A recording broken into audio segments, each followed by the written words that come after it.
আপনি যদি অনুমতি দেন তাহলে আমি আপনাকে স্পর্শ করব। আর যদি না দেন তাহলে তো কিছু করার নাই। আপনি কি আমাকে অনুমতি দিবেন?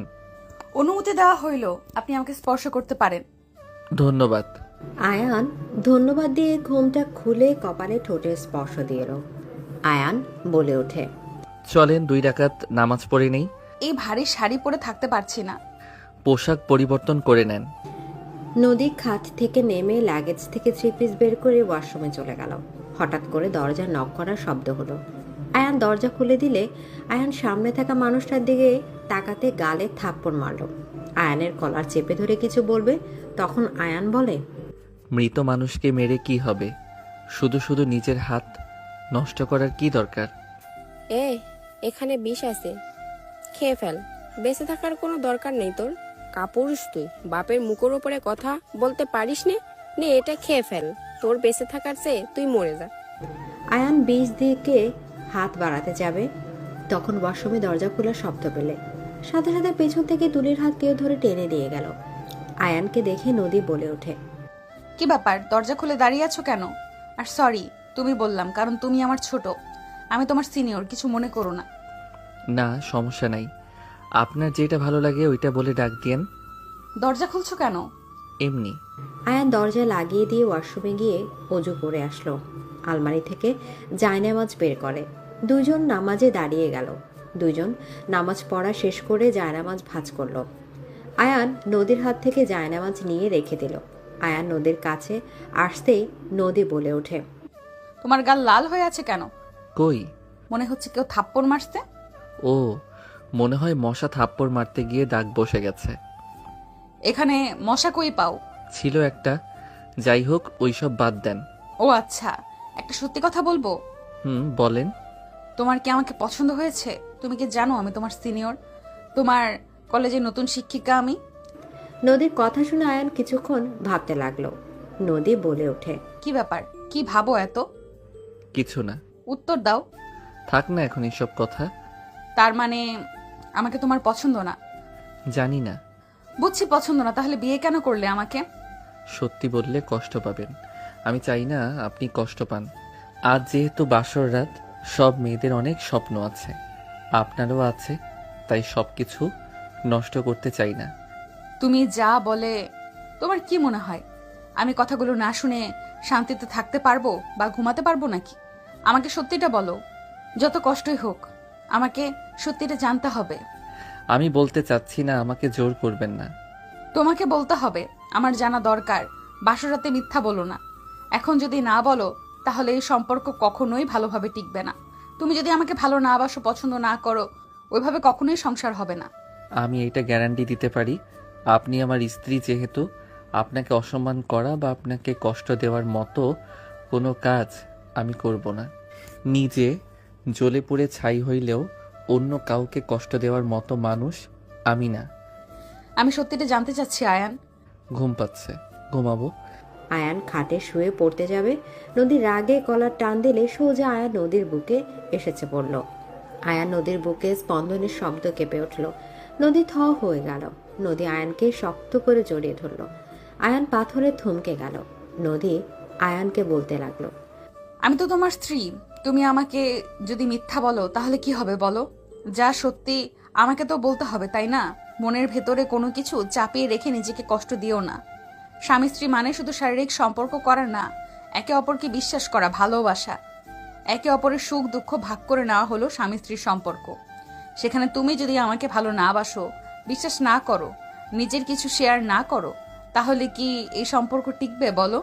নদীর কথা শুনে আয়ান বুঝতে পারলো কি বলবে। আয়ান সোজা হয়ে দাঁড়িয়ে বলল, আমি কোনো কিছু প্রকাশ করতে পারি না। আমার মনের ব্যাপার আমি নিজের ভিতর লুকিয়ে রাখতে পছন্দ করি। আর আপনি এত ভাবেন না তো। আমি যথেষ্ট বড় হয়েছি, আমি জানি কিভাবে স্ত্রীর সাথে থাকতে হবে, কিভাবে রাখতে হবে। ভালো, ঘুমাও যাও। তোমার তো বলে ঘুম পেয়েছে। আপনি ঘুমান। আমার ঘুম ধরে নাই। তাহলে আসেন, গল্প করি। তোমার সাথে গল্প করার মুড নাই। রাগ করছেন? জানি না। আয়ান নদীর হাত ধরে টান দিয়ে নিজের সাথে জড়িয়ে ধরলে নদী লজ্জা পেয়ে গেল। নদী বলে ওঠে, ছাড়ো। ছাড়ার জন্য কি ধরছি নাকি? যে স্বামী স্ত্রীকে বিশ্বাস করে না, স্ত্রীর সাথে কোনো কিছু শেয়ার করে না, সেই স্বামীর আদরের কোনো দরকার নেই আমার। বাপ্পা, আমার বউ দেখি অভিমান করছে। দেখি কোথায় অভিমান করছে। আয়ান কথাগুলো বলে কাতুকুতু দিল। নদী খিলখিল করে হাসতে লাগলো। এক পর্যায়ে খাটের উপর দুজন পড়ে গেল। দুজন একের উপরের দিকে তাকালো। নদী আয়ানের ঠোঁটে কিস করে লজ্জায় বুকে মুখ লুকিয়ে ফেলল। আয়ান মুচকি হাসি দিলে আয়ানের চোখের কোণায় পানি আসার আগে হাত দিয়ে মুছে ফেলল। নদীকে আয়ান নিচে ফেলে দুই হাত খাটের উপর চেপে রেখে ঠোঁট নিজের দখলে নিয়ে নিল। আয়ানের স্পর্শ নদী কেঁপে কেঁপে উঠতে লাগলো। আয়ান ঠোঁটের স্পর্শ সারা শরীর ভরিয়ে দিতে লাগলো। আস্তে আস্তে আয়ান নদীর মাঝে হারিয়ে যেতে লাগলো। দুজন একে অপরকে আদর করতে লাগলো। অনেকক্ষণ আদর করার পর দুজন ক্লান্ত হয়ে গেল। নদী আয়ানের বুকের উপর মুখ লুকিয়ে শুয়ে থাকতে লাগলো। একবার আয়ানের দিকে তাকায় আর লজ্জায় লাল হয়ে বুকে মুখ লুকাতে লাগলো। আয়ান বলে ওঠে, বাব্বা, এত লজ্জা কই থেকে আসছে? পিচ্ছি পোলা ফাজিল, আমার সব দেখে ফেলেছো, ফাজিল কোথাকার। নদীর কথা শুনে আয়ান খিলখিল করে হেসে দিল। নদী আয়ানের হাসি দেখে মুগ্ধ হয়ে গেল। নদীর বাচ্চাদের মতো ব্যবহার দেখে আয়ান কপালে চুমু দিয়ে বলে, আপনাকে কে বলবে আপনি আমার সিনিয়র বাচ্চাদের মতো ব্যবহার করছেন? আপনাকে একদম কিউট বাচ্চা লাগছে। আমি বাচ্চা নাকি তুমি? আমি না আপনি। একদম বাচ্চা বলবে না, আমি তোমার কলেজের ম্যাম, তো আমাকে সম্মান করো। ঘরে আপনি আমার বউ, বাহিরে আপনার রাজত্ব চলে, ঘরে আমার চলবে? আয়ানের কথা শুনে নদী নাক হালকা করে কামড় দিয়ে বলল, আমি যে রাগী তোমার ধারণা নাই, ঘরেও আমার রাজত্ব, বাহিরেও। তা তো চলবে না বউ। দেখা যাবে। ঘুমাবেন নাকি? আবার একটু আদর করব? না না, আর না, অনেক ব্যথা করছে, ঘুমাও। সকালে হাঁটতে পারবো কিনা সন্দেহ আছে। আর একটু করেন, ঠিক হয়ে যাবে। মার দেবো, ঘুমাও বলছি। নদী আয়ানের মাথায় হাত বুলে দিতে লাগলো। আয়ান চোখ বন্ধ করলে নদী আয়ানের বুকে মাথা রেখে ঘুমিয়ে গেল। আয়ান নদীকে বালিশে মাথা রেখে উঠে প্যান্ট করে বারান্দায় চলে গেল। ফুলের টপের ভেতর থেকে সিগারেট লাইটার বের করে লাইটার ধরিয়ে ফুকাতে লাগলো আর ভাবতে লাগলো ফ্ল্যাশব্যাক। আব্বু, তুমি এভাবে আমার বিয়ে কিভাবে ঠিক করতে পারো? আমি কেবল কলেজে উঠেছি, এর ভিতরে তুমি আমাকে বিয়ে করাবে মানে? কলেজে উঠেছস, এখনো কি ছোট আছোস নাকি? বড় হয়ে গেছস, আর মেয়ে দেখতে সুন্দর আছে, শুধু তোর বয়সে একটু বড় হবে, এইটাই। কি আমার বয়সের বড় মানে? একটা সিনিয়র মেয়ের সাথে আমার বিয়ে কিভাবে দিতে পারেন? আর আপনি তো আমার বিয়ে তুলির সাথে ঠিক করেছেন, তাহলে আবার হঠাৎ করে অন্য জায়গায় কেন বিয়ে করাবেন? রাখ তুলি, ওর সাথে আবার কিসের বিয়ে? 1 মাস আগে যে আমাদের সাথে ঝামেলা করলো, ভুলে গেছস? আব্বু, সেখানে তো তোমার ভুল ছিল। ওর তো বড় ভাই আছে, তাকে রেখে কি উনি সব আমাকে দিবে? তার কি ফ্যামিলি নাই নাকি? চুপ কর। ওর মেয়েকে যে আমার ছেলের বউ করতে চাইছিলাম, এইটাই তো হাজার হাজার শুকরিয়া আদায় করা উচিত ছিল। আমার ছেলে কি দেখতে কম নাকি? রাজপুত্রের মতো চেহারা। সামান্য ওই জমিটাহা আর 10 লাখ টাকা চাইছি, এতে দিতে যদি না পারে, তাহলে ওর মেয়ের সাথে বিয়ে কেন দিতে যাব? আব্বু, আমি বুঝলাম না, তুমি কি আমাকে বিয়ে করে দিতে চাও নাকি? চুপ কর। বিক্রি কেন করব? ওরা তোদের যাহা দিত সব তো তুলি হইতো। নিজের মেয়ের কথা যদি না ভাবে, সেই মানুষ যে ভবিষ্যতে কি করবে আমার বুঝা হয়ে গেছে। ওদের সাথে আর মিশবি না। আব্বু, লোভ করার খুব খারাপ, কিন্তু আমি যৌতুক নিয়ে বিয়ে করতে চাই না। চুপ কর। কিসের যৌতুক? যে মেয়ের সাথে বিয়ে ঠিক করছি, ওই মেয়েরা বড় বড় লোক ফ্যামিলির। এমনকি মেয়েটা তোদের কলেজের নতুন প্রিন্সিপাল। 20 লাখ টাকা দিবে, তোদের নামে একটা ফ্ল্যাটও দিবে। 20 লাখ টাকা দিলে আমাদের ব্যবসাটা আবার নতুন করে গড়ে তোলা যাবে। আব্বু, এত লোভী হয়েও না। নিশ্চয়ই মেয়েটার মাঝে সমস্যা আছে, না হইলে এত কিছু দিয়ে কেন বিয়ে দিতে চাচ্ছে? চুপ কর বেয়াদব। ওদের কি টাকার অভাব নাকি? ওনার 3টা মেয়ে, 3 জনের জন্য 20 লাখ করে টাকা রাখছে। ওদের বিজনেস আছে, ভবিষ্যতে ওইগুলো 3 মেয়েকে দিয়ে দেবে। এত বড় লোক দেখে তুমি বিয়ে দেওয়ার জন্য উঠে পড়ে লাগছো? আব্বু, আমি বিয়ে করব না। আমি তুলিকে। এই চুপ, একদম তুলির নাম নেবি না। ওই ফকিন্নির বাচ্চাদের কথা শুনতে চাই না। দেখো আব্বু, যত যাই বলো, লাভ হবে না। আমি তুলিকে বিয়ে করব আর কাউকে বিয়ে করব না। এইটা আমার শেষ কথা। আয়ান কথাগুলো বলে চলে যেতে নিবে তখন আয়ানের আব্বু বলে ওঠে, আমার কথা না শুনলে ভেবে নে তোর আম্মু বিধবা হবে। আর বিধবা না, তোর আম্মুকেও বিষ দিয়ে মারবো, কারণ এভাবে পথে বসার থেকে মরে যাওয়া ভালো। আব্বু এসব কি যাতা বলছো? সামান্য টাকার জন্য এত জঘন্য কথা বলতে পারলে? আমি মুখ দিয়ে যা বলি সেইটাই করি, ছোটবেলা থেকে দেখে যাচ্ছিস। আর আমার মাথা গরম হলে তোর মায়ের ওপরে অত্যাচার বেড়ে যাবে, তখন আবার আমাকে কিছু বলতে আসিস না। আর আমি মারা গেলে তোর দাদি দাদা নিশ্চয়ই তোদের ভালো থাকতে দিবে না, তোর ছোট চাচ্চুর মতো তোদের হবে। আয়নের আব্বু হাসি দিলে আয়ন রাগে সামনে থাকা ফুলদানি ভাঙতে যাবে।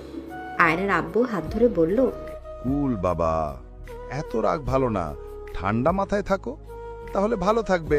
ওই যে তোমার আম্মু, এই শুনো তো। আয়নের আম্মু আসলে আয়নের আব্বু সজোরে থাপ্পড় মারল। আয়নের সামনে আয়ন রাগে হাত মুঠো করে ফেলল। আয়নের আম্মু গালে হাত দিয়ে বলে, আমি কি কোনো ভুল করে ফেলেছি? না, বাট তোর ছেলে বেশি বুঝছে। তোর ছেলেকে বুঝা, না হলে তোদের মা ছেলে মেয়ের কি হবে বুঝতে পারছিস? আয়ান, কি হয়েছে বাবা? কিছু না। আগামীকাল থেকে বিয়ের সব কাজ শুরু হবে। যদি আয়ান বাবা তুমি যদি পালানোর প্ল্যান করো বা বেশি বুঝো, তাহলে এইবার তোমার আম্মু তোমার আদরের ছোট বোনের ওপরে অত্যাচার চলবে। আর যদি দেখতে পারি তাহলে তোমাকে মারবো, তুলিও কেউ ওদের ফ্যামিলিকে আগুনে পুড়িয়ে মারবো। এখন তুমি ভেবে দেখো কি করবে। এক, বিয়ে ভেঙে দিবে তো মা বোনকে হারাবে, সাথে ওই ফ্যামিলিও মরবে। আর দুই, বিয়ে করবে তো সবাই সুখী। আয়ান ওর আম্মুর দিকে ওর আব্বুর দিকে তাকালো। আয়ানকে চুপ থাকতে দেখে আয়ানের আব্বু আয়ানের আম্মুর চুলের মুঠো ধরে থাপ্পড় মারতে যাবে। সাথে সাথে আয়ান বলে ওঠে, আমি বিয়ে করব, আমি কোনো চালাকি করব না। আয়নের কথা শুনে আয়নের আব্বু খুশি হয়ে আয়নের আম্মুকে ছেড়ে দিয়ে হেসে বলে, গুড, আমি জানি তো আমার আব্বুজান আমার দুঃখ বুঝবে। গুড, মত চেঞ্জ করো না, ওকে? থাকো, যাই, অনেক কাজ আছে। আয়নের আব্বু চলে গেল। আয়নের আব্বু বলে ওঠে, আয়ান, বিয়ে সারা জীবনের ব্যাপার। আয়ান, তুই তুলিকে নিয়ে পালিয়ে যা, আমাদের কথা ভাবিস না। তুই আতিয়াকে নিয়ে তুলিকে নিয়ে এখান থেকে অনেক দূরে চলে যা, তোর আব্বু যেন তোদের খুঁজে না পাই। কোথাও যাব না, আমাকে নিয়ে তুমি ভেবো না আম্মু। আয়ান, বোঝার চেষ্টা কর, বিয়ে সারা জীবনের ব্যাপার। যাকে ভালোবাসিস না তাকে নিয়ে কিভাবে সংসার করবি? তুলিকে আর আতিয়াকে নিয়ে পালিয়ে যা, আমার গয়নাগুলো নিয়ে চলে যা। আমি গেলে যে তোমাদের শেষ করে দিবে। আব্বু কেমন আমার থেকে কেউ ভালো জানে না। আমি আমার জন্য ভয় পাই না, কিন্তু আমি চাই না আমার জন্য তুমি, আতিয়া, তুলি, ওর ফ্যামিলি বিপদে পড়ুক। আমি তোমাদের কষ্ট আমি মেনে নিতে পারবো না। আমি তুলিকে বিয়ে করলে ওকে সারা জীবন কষ্ট পেতে হবে। আমার বাপের চাহিদা মেটানো ওর বাপের পক্ষে সম্ভব হবে না। লোভ জিনিস খুব খারাপ নানু, এখন কিছু দেয় না। তোমার সম্মান এখানে আর নেই। তুলির অন্য কারোর সাথে বিয়ে হইলে সুখে থাকবে। আয়ান কথাগুলো বলতে বলতে চোখের পানিগুলো গড়িয়ে পড়তে লাগলো। আয়নের আম্মু জড়িয়ে ধরে কান্না করতে করতে বলে, তুই কি তুলিকে ছাড়া ভালো থাকবি? তুলিও তোকে ছাড়া ভালো থাকতে পারবে না রে বাপ। প্রথম প্রথম কষ্ট হবে, পরে ইনশাল্লাহ সব ঠিক হয়ে যাবে। তুমি ভেবো না আম্মু। আয়ান চোখের পানি হাতের উল্টো পিঠে দিয়ে মুছতে মুছতে চলে গেল। আয়ান ভাবনা জগৎ থেকে বের হতে হাতে সিগারেটে আগুন লাগাতে তাড়াতাড়ি করে ফেলে দিল, চোখ মুছে ফেলল। কিছুক্ষণ দাঁড়িয়ে থেকে রুমে চলে গেল। রুমে গেলে ড্রিম লাইটের আলোতে নদী মুখটায় ভেসে উঠল। আয়ান নদীর দিকে তাকিয়ে বলল, কতটা নিশ্চিন্ততায় ঘুমাচ্ছেন আপনি জানেও না বাড়িটা একটা নরক। ভদ্র মুখোশের আড়ালে কতটা ভয়ঙ্কর রূপ আছে। জানি না ওরা কতদিন আপনাকে ভালোবাসবে, আবার কখন যে আপনার উপরে অত্যাচার শুরু করে দেয়। আপনার জন্য মায়া হচ্ছে। কোনো কিছু ভালো করে না জেনে আপনার বাবা মা আপনাকে এই জঘন্য ফ্যামিলিতে বিয়ে দিল। আয়ান কথাগুলো ভাবতে ভাবতে নদীর পাশে শুয়ে পড়ল। চোখের কোণায় পানিগুলো গড়িয়ে পড়তে থাকলো। নদীর দিকে একবার তাকিয়ে আবার পাশ ঘুরে শুয়ে পড়ল।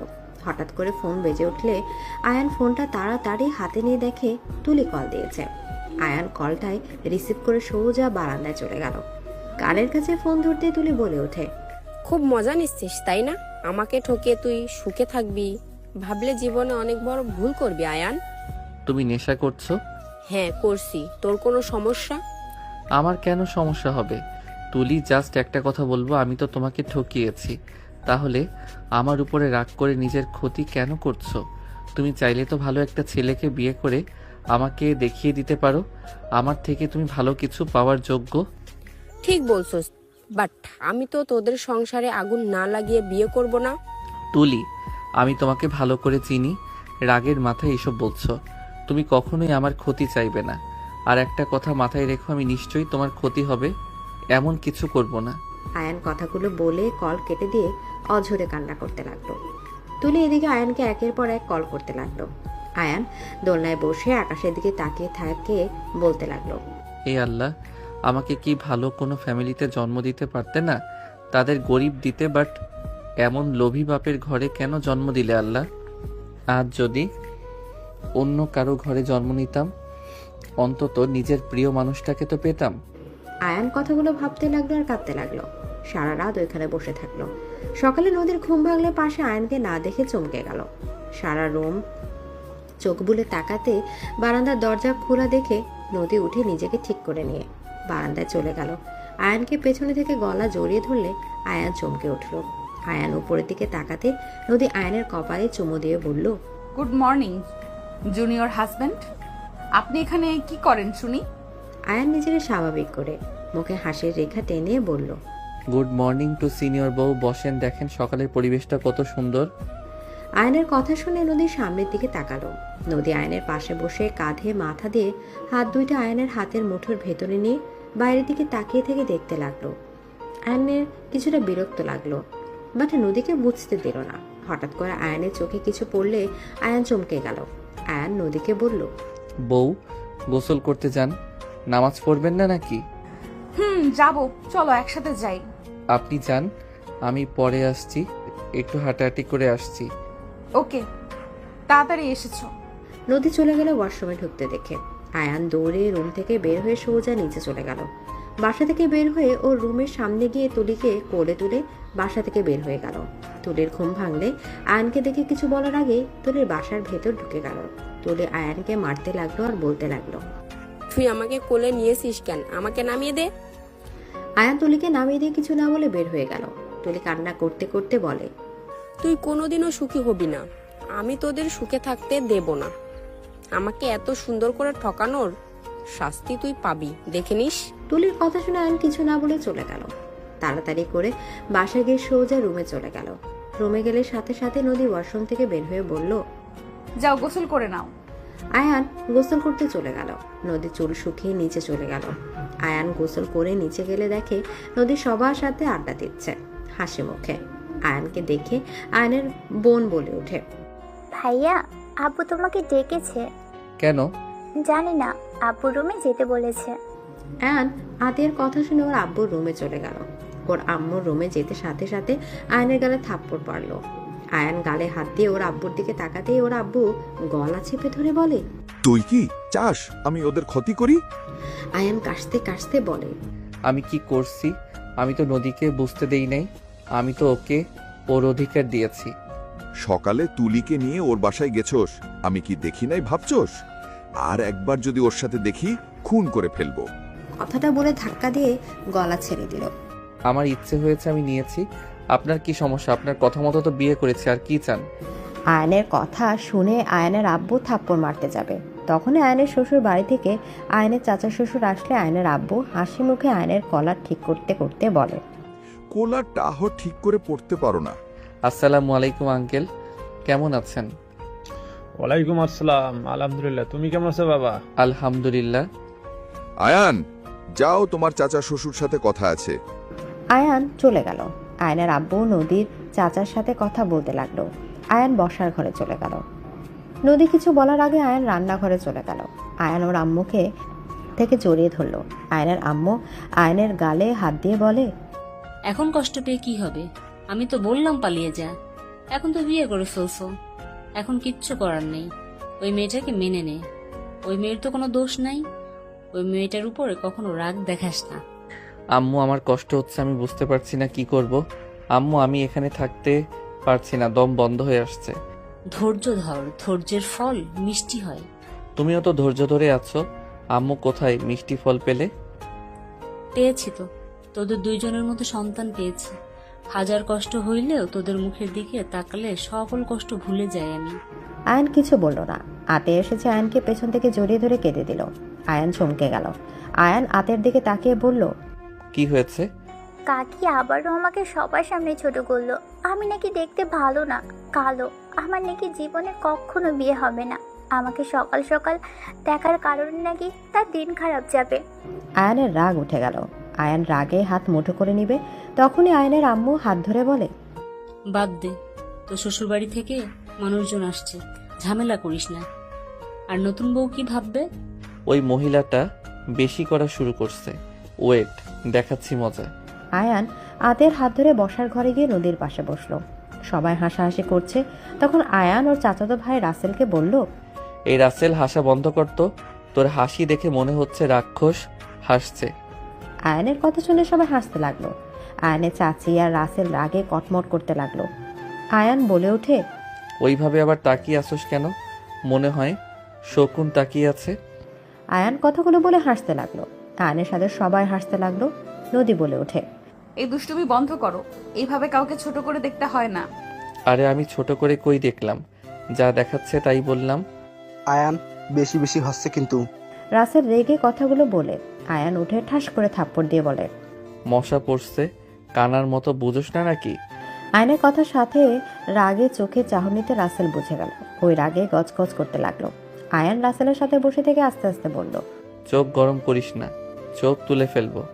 নদী সবার থেকে অনুমতি নিয়ে কিছুটা দূরে গিয়ে ফোনে কথা বলতে লাগলো। আয়ান চলে গেল। রুমে গিয়ে বারান্দায় বসে বাইরের দিকে তাকিয়ে থাকলো। তুলির বারান্দাটা সহ স্পষ্ট দেখা যাচ্ছে।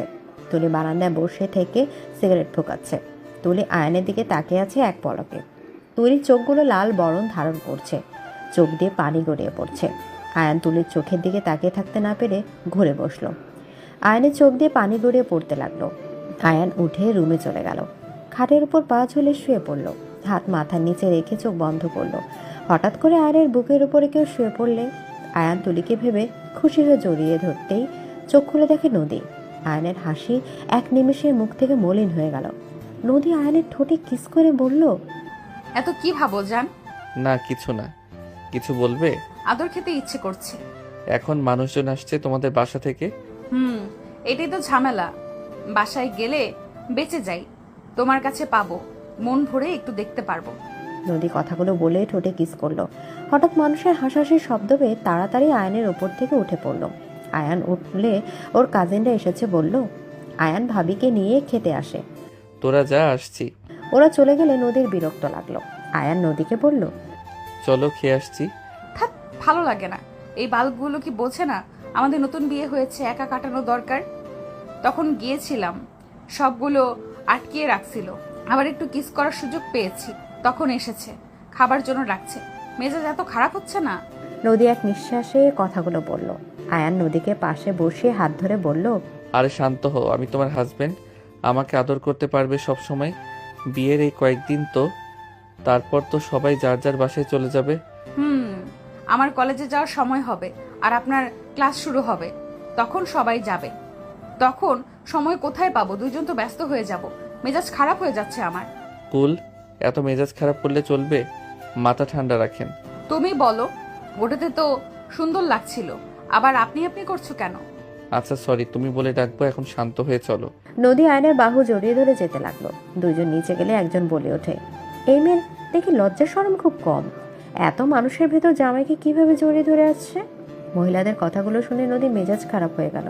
নদী রেগে বলে ওঠে, আমি কি পরপুরুষের হাত ধরে আসছি নাকি? আমি আমার জামাইয়ের হাত ধরে হাঁটছি। আপনার যদি এত লজ্জা হয়ে থাকে তাহলে চোখ বন্ধ করে রাখেন। আমাদের দিকে তাকিয়ে আছেন কেন? নদীর কথা শুনে সবাই চোখ বড় বড় করে ফেললো। নদীর চাচা দৌড়ে এসেছে, নদীকে বলে, সরি, ওর মাথাটাই একটু বেশি গরম, কিছু মনে করবেন না। নদী, এমন ব্যবহার কেউ করে? কি করছি? হ্যাঁ, আমি আমার জামাইয়ের বাহু ধরে আসছি, সেখানে লজ্জার কি হইল? আচ্ছা বাদ দাও, ওনারা মুরব্বী হয়, তাদের সাথে এমন ব্যবহার করা যাবে না। মুরব্বী তো কি, কাণ্ডজ্ঞান তো নাই। মনে হয় আমাদের এই সময়ে তাদের আসে নাই, যত সব। এই, আপনারা আমার বৌমাকে কোনো কিছু বলবেন না। আমার ছেলে, ছেলের বউ যেমন ইচ্ছা চলবে। বৌমা, রাগ করো না।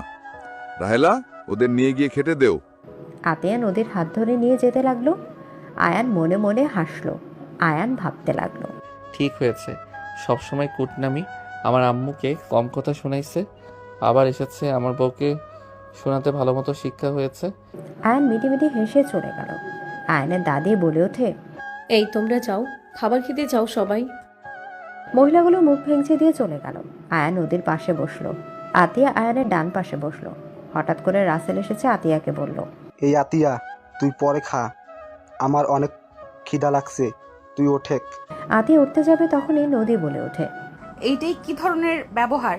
আতিয়া আগে বসেছে তাই আতিয়া আগে খাবে। তুমি খাবার নিয়ে ওখানে গিয়ে বসে খাও। আতিয়া ওখানে বসো।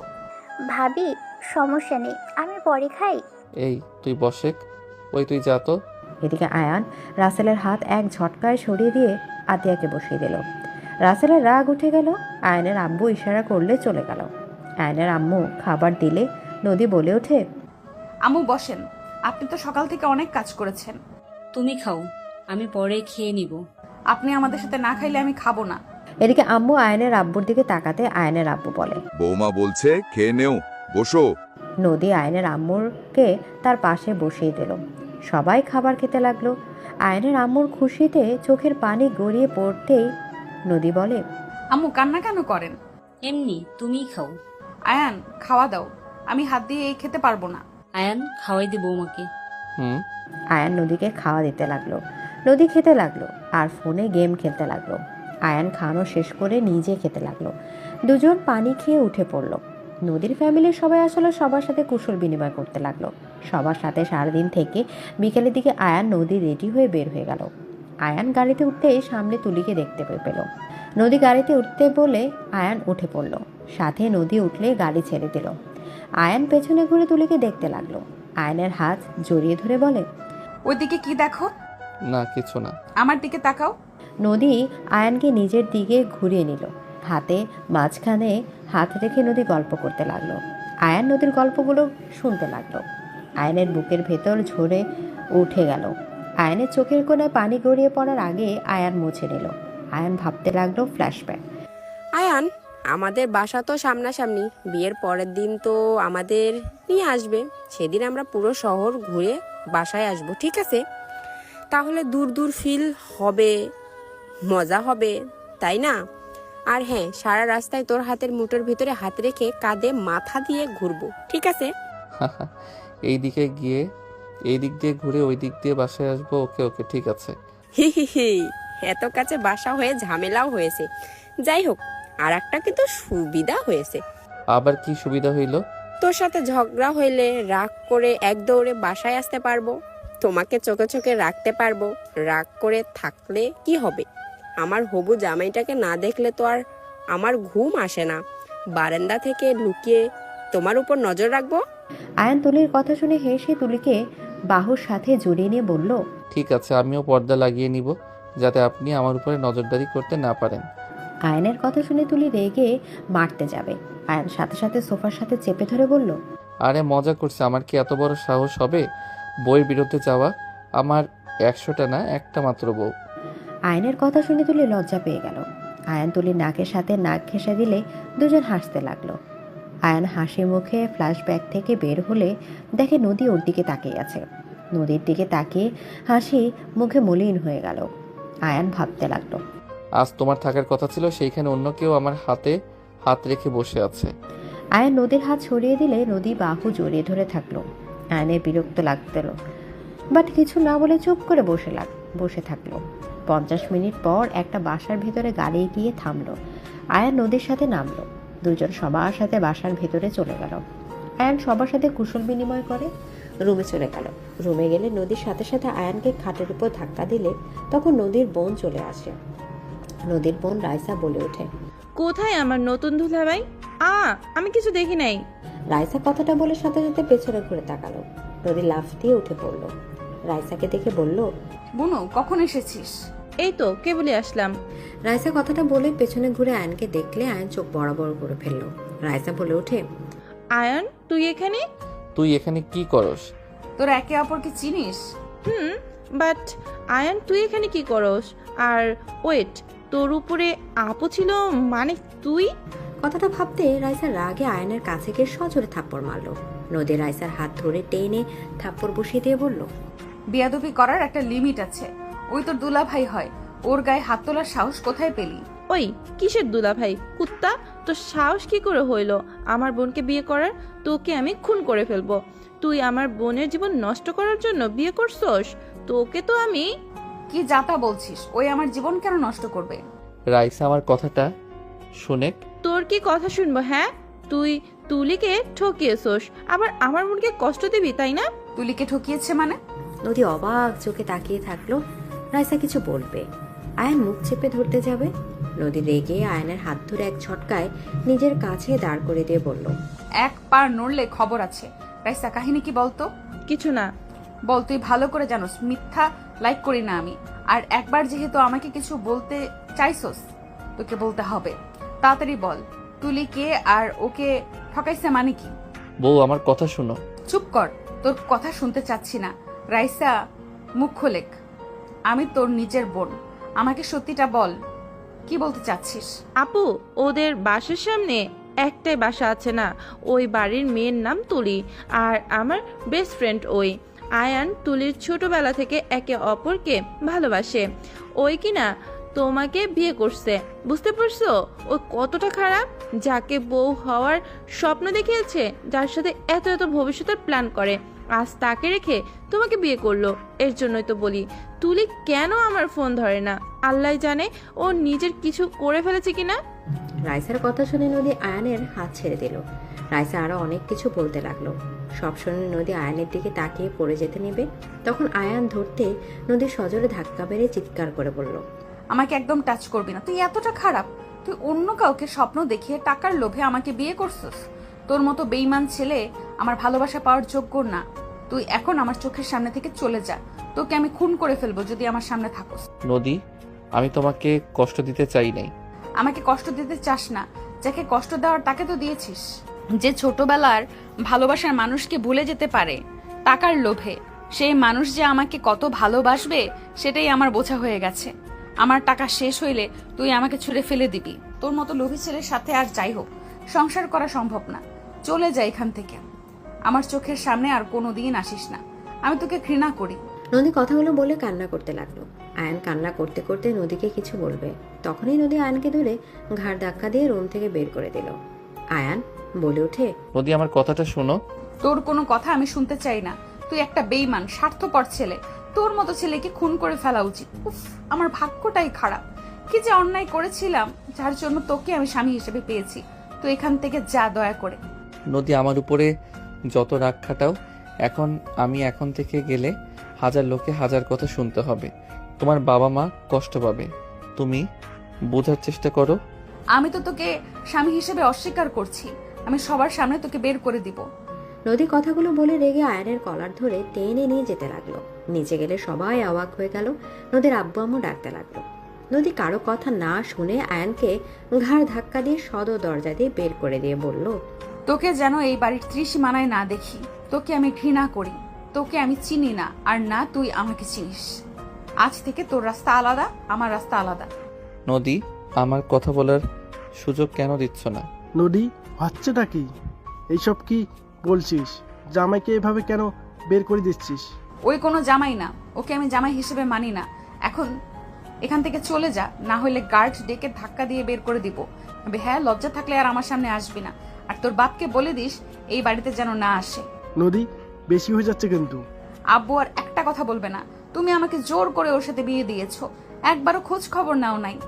লোভী ফ্যামিলির সাথে আমাকে বিয়ে দিয়ে দিয়েছো। তুমি আর আমার লাইফের ব্যাপারে নাক গলাবে না। আমি আমার মতো থাকবো।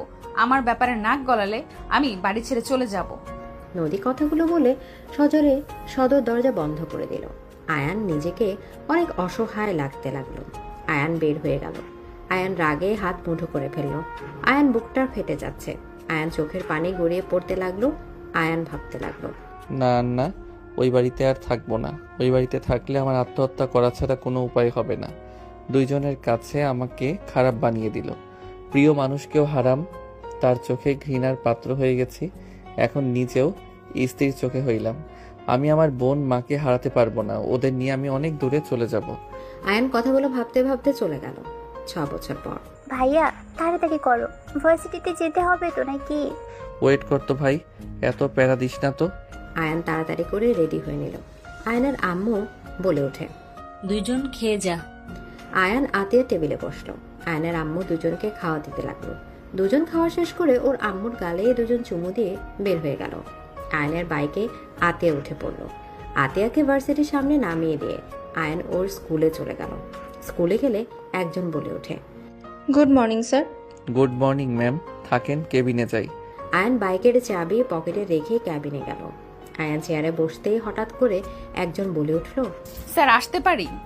নদীর কথা শুনে আয়ান সামনের দিকে তাকাতেই চমকে গেল। আয়ান উঠে দাঁড়িয়ে গেল, নদী থমকে গেল।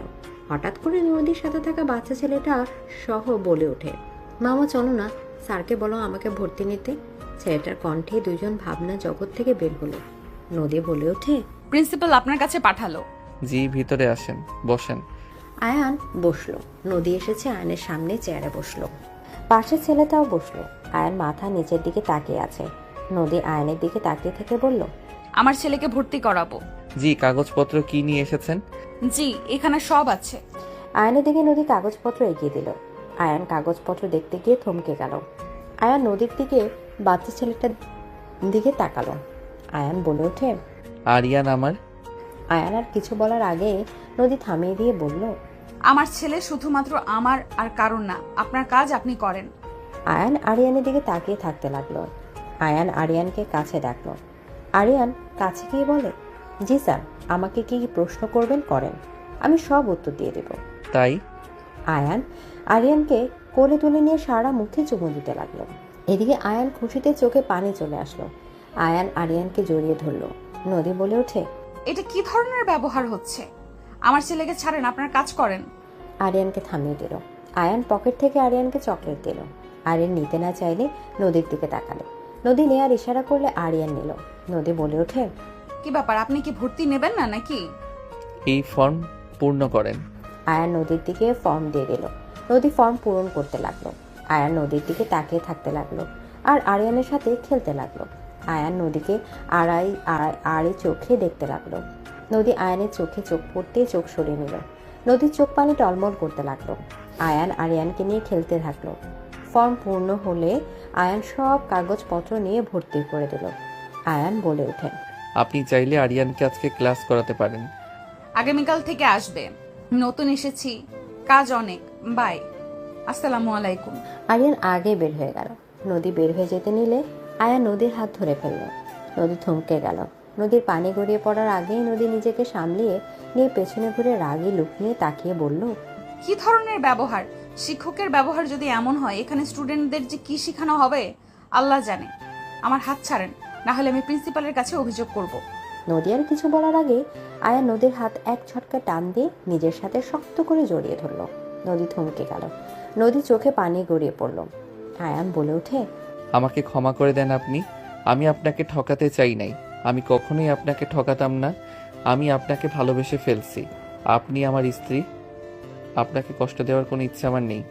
আয়ান আর কিছু বলার আগে নদী ধাক্কা দিয়ে সরিয়ে দিয়ে সজোরে গালে থাপ্পড় মেরে বলল, অসভ্য কোথাকার! এই আপনার চরিত্র, তাই না? আমার হাত যদি আর ধরেন, সোজা অভিযোগ দিব। দেখবো আপনার চাকরি কিভাবে থাকে। আয়ান কিছু বলার আগে নদী রেগে চলে গেল। আয়ান চেয়ারে বসে পড়ল। আয়ান নদীর চলে যাওয়ার দিকে তাকিয়ে থাকলো। সাথে আসলে আয়ান তাড়াতাড়ি চোখের পানি মুছে বলে, জি ম্যাম, কিছু বলবেন? ক্লাস নেবেন না? হ্যাঁ, যাব। আয়ান কথাটা বলে ফোনটা তুলে চলে গেল। আয়ান ক্লাস নিতে চলে গেল। 4টার দিকে স্কুল ছুটি হলে আয়ান বাইক নিয়ে সোজা বাজারে চলে গেল। ডিমে খাঁচি কিনে যাচ্ছিল। হঠাৎ নদীকে বাজারে ব্যাগ নিয়ে যেতে দেখে আয়ান বাইক থামিয়ে বলে, আরিয়ান বাবু কেমন আছো? আরিয়ান আয়ানকে দেখে বলে, ভালো স্যার। আয়ান বলে ওঠে, ম্যাম, কিছু মনে না করলে আমি আপনাকে এগিয়ে দিতে পারি। আরিয়ান, তোমার হাঁটতে সমস্যা হচ্ছে না? দরকার নাই, আমরা হেঁটে যেতে পারবো। ম্যাম, নিজের সন্তানের কথা ভেবে তো আসেন। রাগ করে থেকে কি লাভ বলেন? আরিয়ান আয়ানের কথা শুনে বলে, মামা চলো না, হেঁটে যেতে পারছি না, পা ব্যথা করছে। আরিয়ান জোরাজোরি করলে নদী বাধ্য হয়ে উঠল। আরিয়ান আয়নের সামনে বসলো, নদী পেছনে। আয়নের কাঁধে হাত রাখতে গিয়েও রাখলো না। আয়নকে ঠিকানা দিলে আয়ন ঠিকানা অনুযায়ী নিয়ে গেল। গেটের সামনে বসা বাসাওয়ালা আয়ানকে দেখে বলে, আরে আয়ান বাবাজি, কেমন আছো? তোমাদের আম্মুর কাছে যাচ্ছিলাম, তুমি চলে এসেছো। কিছু হয়েছে আন্টি? নদী নেমে পড়লো, আরিয়ানও নামলো। তখন বাড়িওয়ালা বলে উঠে, তুমি কি ওনাকে চেনো নাকি? চিনতে তো ভালোই হলো, তোমার আম্মু ভাড়াটিয়ে যাচ্ছিল, ওনাদের বাসা ভাড়া দিয়ে দিও। উনি আর ওনার এই ছোট ছেলেটা থাকবে। ওনারা কি ভাড়া থাকতে রাজি হবে? ওনাদের বাসায় কিভাবে থাকবো? ওনারা কেমন না কেমন আমি তো ঠিক জানি না ভালো করে। নদীর কথা শুনে বাড়িওয়ালা বলে, কি বললেন, চেনেন না? তাহলে যে বাইকে আসলেন? আরিয়ানের স্কুলের শিক্ষক, উনি জোর করলো তাই আসতে বাধ্য হয়েছি। নদীর কথা শুনে বলে বাড়িওয়ালা বলে, ও চিন্তা করেন না, ওনারা অনেক ভালো। আয়নকে নিয়ে ভাবছেন নাকি? আয়ান অনেক ভালো একটা ছেলে, ওকে নিয়ে চিন্তা করতে হবে না। ওর আম্মু সারাদিন বাসায় থাকে, আপনাকে মেয়ের মতো দেখবে। আয়ান, তাহলে তোমার আম্মুকে বলে দিও। ঠিক আছে আন্টি, আমি আসছি। আসসালামু আলাইকুম। আয়ান মুচকি হাসি দিয়ে চলে গেল। নদী বাড়িওয়ালাকে অন্য জায়গায় বাসা নিয়ে দিতে বলতে লাগলো। বাড়িওয়ালা বলে উঠে, দেখো, আপনি আমার মেয়ের শিক্ষিকা, আমি সব জায়গায় আপনাকে দিতে পারি না। ওরা অনেক ভালো, ওখানে ওরা 6 বছর ধরে আছে। আয়নের ব্যাপারে এখানে সবাই জানেন, আপনি নিশ্চিন্তে থাকেন। বাড়িওয়ালার কথা শুনে নদী মনে মনে ভাবতে লাগলো, আমার থেকে ভালো ওকে কেউ জানে না। ওই বেঈমান স্বার্থপর এখানে এসেছে সবার প্রিয় হইতে। বেঈমানরা সব সময় সবার প্রিয় হয়। নদী আরিয়ানকে নিয়ে চলে গেল। আয়ান বাসায় চলে গেল। বাসায় গেলে আতিয়া বলে ওঠে, ভাইয়া, একটা কাহিনী হয়েছে। কি? ভাবিকে দেখলাম। আম্মু নদীকে রুমা আন্টি ভাড়া দিতে বলছে। কি নদীকে মানে? হুম। আবার সেই অতীত? আম্মু নদীর সাথে একটা সারপ্রাইজ আছে। ওর সাথে আবার কিসের সারপ্রাইজ? আসলে দেখতে পাবে। যাই হোক, অনেক ক্লান্ত লাগছে। আয়ান রুমে গিয়ে গোসল করে ঘুম দিল। ঘুম থেকে উঠে তাড়াতাড়ি করে রেডি হয়ে কোচিংয়ে চলে গেল। কোচিংয়ে পড়তে লাগলো। হঠাৎ করে নদী চলে আসলো। আয়ান সবাইকে থামিয়ে দিয়ে বলল, ম্যাম কিছু বলবেন? আন্টি আপনার কাছে পাঠিয়েছে, একটু সাইডে আসতে পারবেন কি? এই তোমরা পড়ো, আমি আসছি। আয়ান রুম থেকে বের হয়ে কিছুটা দূরে গেল। আয়ান বলে ওঠে, কিছু হয়েছে তোমার? সাথী নামের মেয়েটাকে খুঁজে পাওয়া যাচ্ছে না। আন্টি অনেক ভেঙে পড়েছে।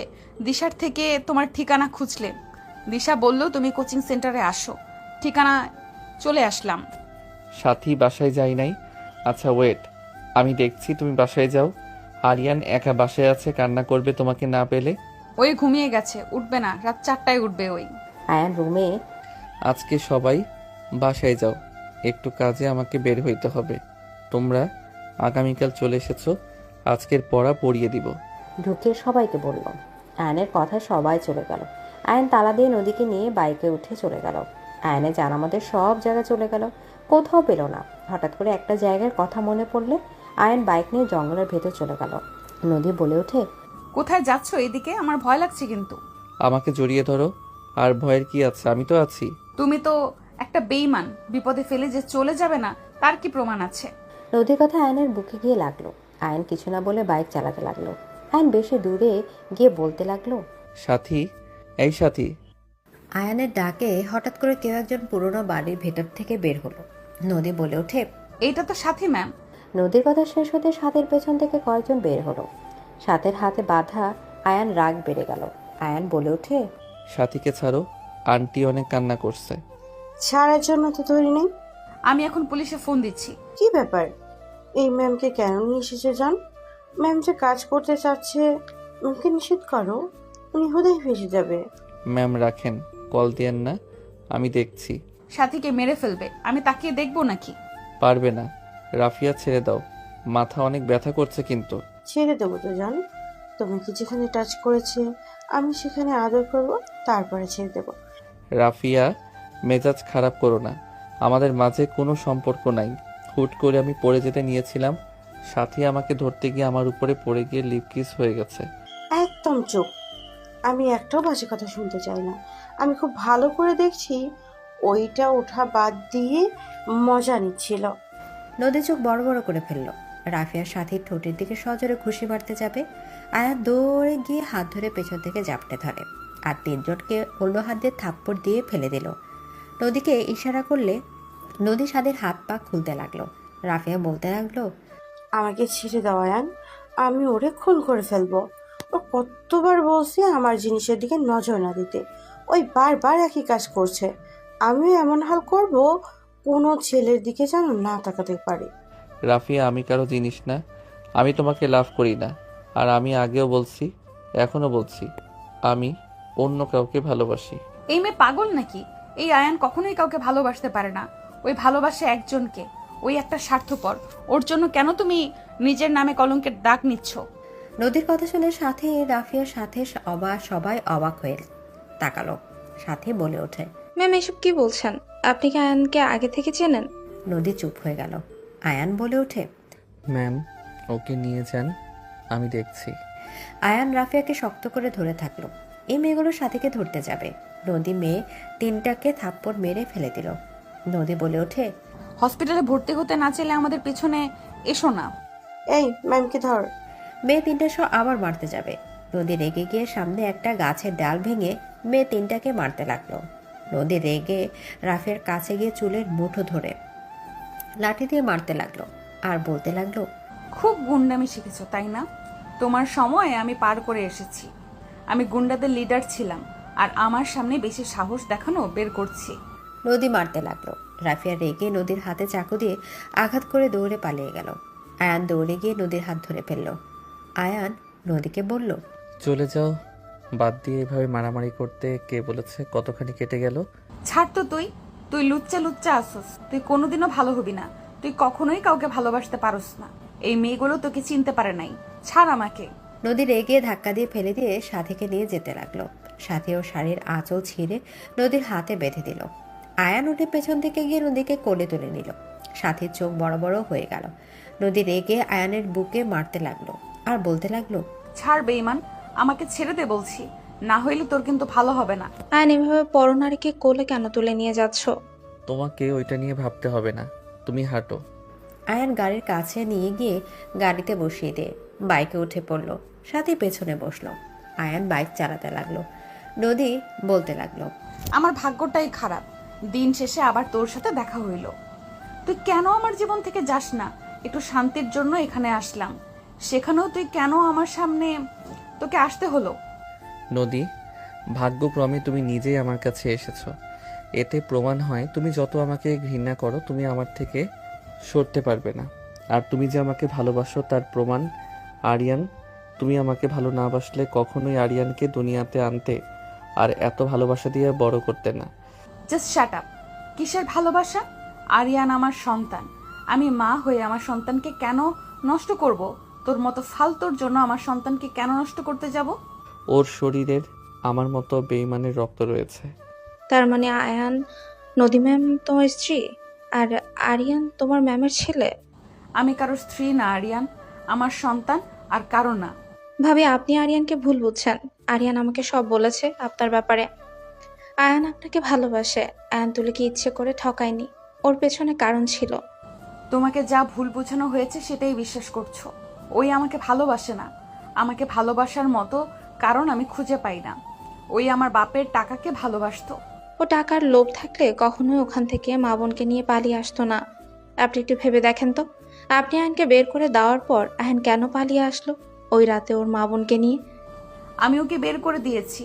ওর আব্বু জানলে ওকে মারতো, সেই ভয়ে চলে এসেছে। এখানে না বোঝার কি আছে? আচ্ছা, তুলির সাথে যে আয়ানের প্রেম ছিল এটা কি কেউ জানতো না? ওর পুরো ফ্যামিলি জানতো তুলির সাথে আয়ানের প্রেম আছে। ওরা একে অপরকে বিয়ে করবে। হুট করে কি হলো যে ওরা আয়ানকে অন্য জায়গায় বিয়ে দিল? টাকার লোভে বিয়ে দিয়েছে। হ্যাঁ, লোভে বিয়ে দিয়েছে, কিন্তু সাথী আর কিছু বলার আগে আয়ান বাইক থামিয়ে দিল। দুজন নামলে আয়ান বলে ওঠে, সাথী, কাউকে বলো না নদীর সাথে আমার কি সম্পর্ক। বুঝতে তো পারছো?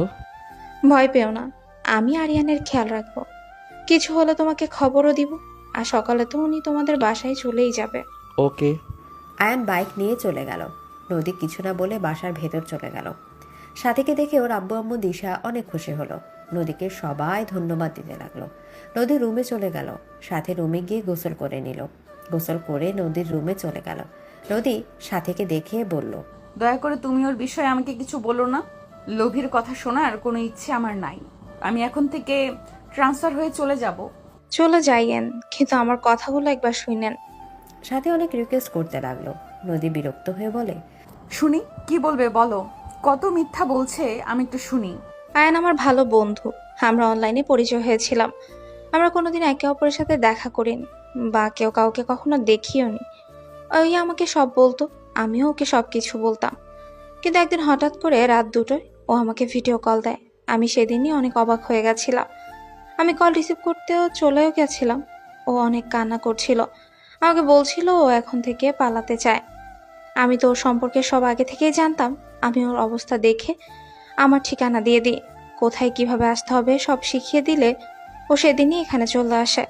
আপনাদের বিয়ের 7 দিন আগে থেকে ও আমাকে কিছু বলেনি ওর সাথে কি হয়েছিল। পরে যখন আমাদের এখানে আসে, প্ল্যান মাফে আসলে আমার আব্বুর সাথে ভালো একটা সম্পর্ক হয়, সেই থেকে এখানেই আছে। তারপর একদিন আমি ওকে অনেক জোর করে, তারপর আমাকে ও সব কিছুই বলে কি হয়েছিল। সাথে নদীকে সেদিন রাত থেকে সব কিছু খুলে বলতে লাগলো। নদী যত শুনছে তত যেন অবাক হয়ে যাচ্ছে। নদীর চোখ দিয়ে পানি গড়িয়ে পড়ল। নদী কান্না করতে করতে লাগলো। সাথে সব বলে নদীর কাঁধে হাত দিলে নদী বলে ওঠে, আমি ওকে ভুল বুঝে কত কথা বলছি, ঘাড় ধাক্কা দিয়ে বাড়ি থেকে বের করে দিয়েছি। ওই আমাকে একবার বলতে পারতো এইসব কাহিনী। একজন বাপ এত খারাপ কিভাবে হতে পারে? আমি এই মানুষটাকে শিক্ষা দিয়ে ছাড়বো। লোভের জন্য সন্তানের জীবন নষ্ট করার কোনো অধিকার ওনার নাই। ঘুমান, অনেক রাত হয়ে গেছে, আমিও ঘুমোতে যাই। আয়নের নাম্বার আছে কি তোমার কাছে? আছে। আর হ্যাঁ, আমরা যে আগে থেকে পরিচিত এটা যেন কেউ না জানে, কারণ আজ পর্যন্ত কেউ জানেই না। আয়ান আমার অনলাইন ফ্রেন্ড, আমি ওকে এখানেই নিয়ে এসেছি। সমস্যা নাই, বলবো না। এদিকে সাথে চলে গেল। নদী সারা রাত আয়ানের জন্য কান্না করতে করতে ঘুমিয়ে গেল। সকালে ঘুম ভাঙলে সাথে দিশা, নদী, আরিয়ান চলে গেল। বাসায় গেলে আতিয়া আয়ানের আম্মু বসে আছে। নদী কিছু বলবে তখন আয়ানের আম্মু বলে, সাথী, তোমার আম্মুর ফোন বন্ধ কেন? আর আমাদের ভাড়াটিয়া লাগবে না, রহিমা ভাবির বাসায় নিয়ে যাও ওনাদের, ওখানে এক রুম ফাঁকা আছে। আন্টি, আপনি আপনার নাতি আরিয়ান। সাথের কথা শুনে দিশা, আতিয়া, আয়নের আম্মু অবাক হয়ে গেল। নদী আরিয়ানের কানে কানে কিছু বলে আরিয়ান দৌড়ে গিয়ে আয়নের আম্মুকে জড়িয়ে ধরে বলে, দাদুমণি।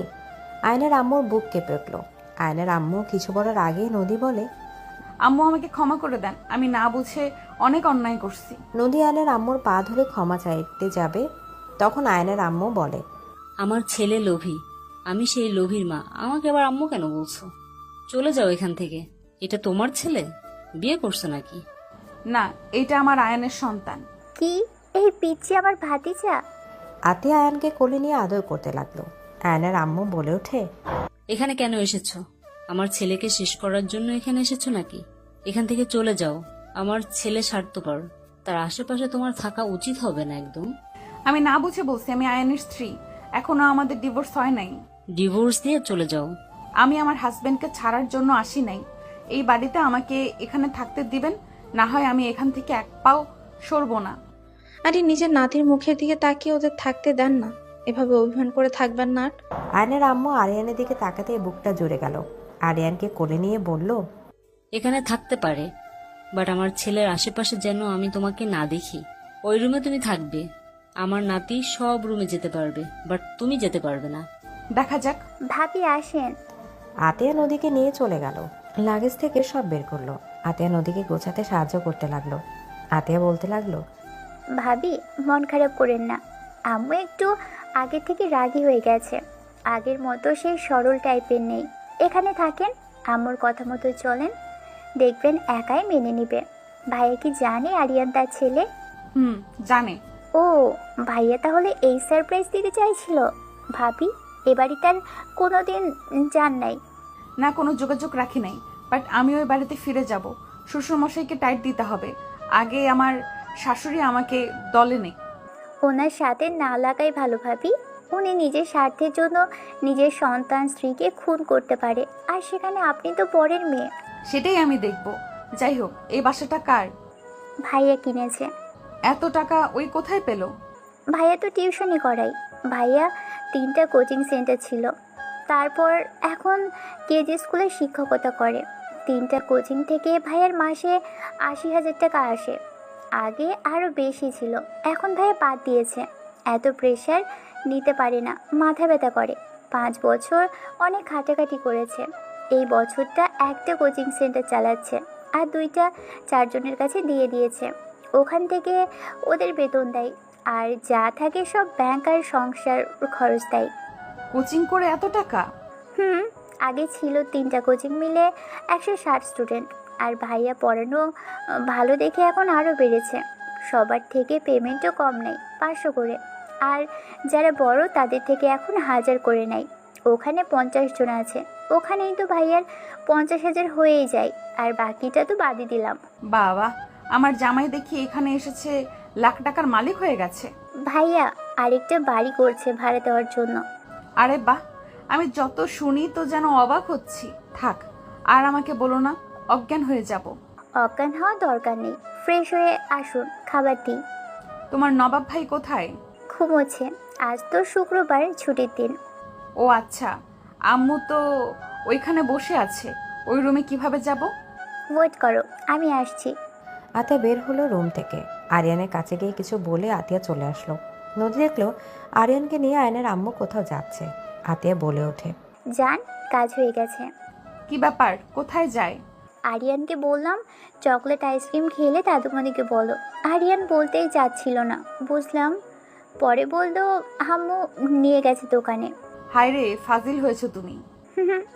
আতিয়ার সাথী দিশার সাথে সোফায় বসে গল্প করতে লাগলো। নদী আয়নের রুমের ভেতরে গেলে নদী ভ্যাপাচেকা খেয়ে গেল। নদী তাড়াতাড়ি করে আয়নের লুঙ্গিটা দিয়ে নিচের দিকে দিলে আয়নের ঘুম ভেঙে গেল।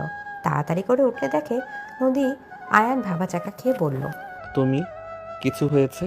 লুঙ্গি সামলাতে পারে না, সেই মানুষ আবার গার্লফ্রেন্ড সামলাতে আসে। দেখো নদী, আমার কোনো গার্লফ্রেন্ড নাই। আমি তোমাকে লাভ করি, আমি কোনো হারাম কোনো কিছুতে নাই।